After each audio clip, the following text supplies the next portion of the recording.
Hendra adalah seorang calon legislatif caleg dari sebuah partai kecil yang sedang berjuang memperjuangkan nama di tengah hingar-bingar dunia politik.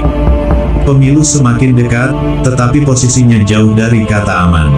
Hasil survei memperlihatkan angka yang menyedihkan.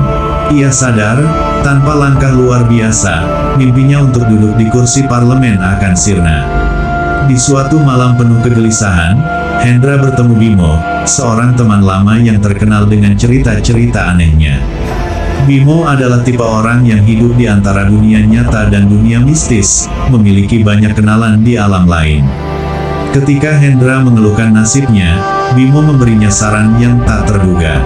Kalau kamu serius mau menang, aku tahu jalan pintas.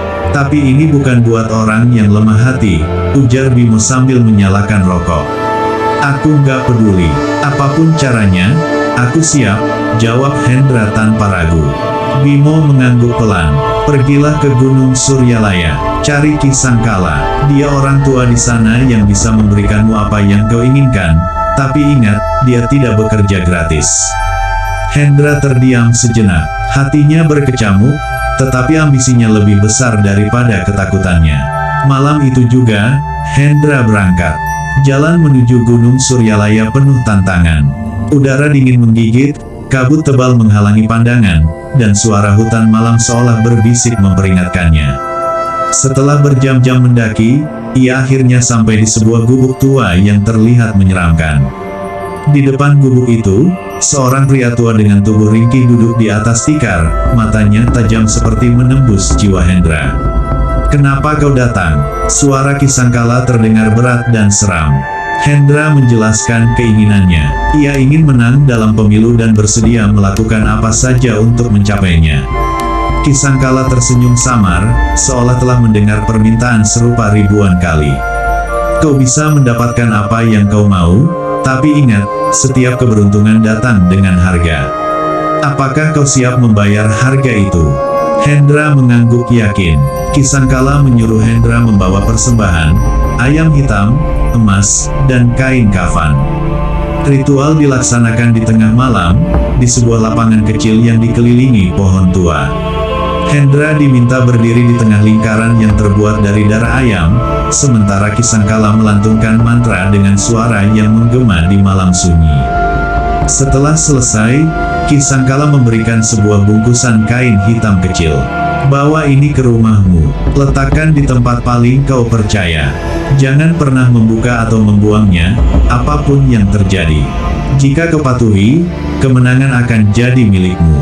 Hendra mengangguk tanpa bertanya. Ia merasa yakin telah membuat keputusan yang benar.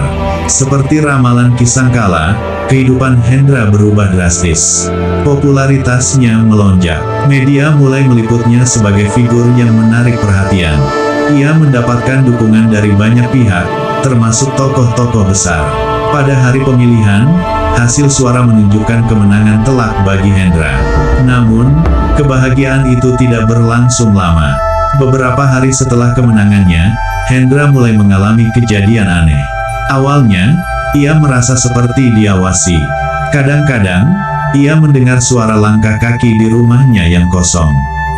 Suara bisikan halus memanggil namanya di tengah malam.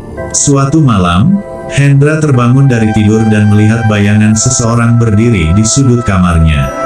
Ketika ia menyalakan lampu, bayangan itu menghilang, tetapi kain hitam yang ia letakkan di lemari terlihat sedikit terbuka.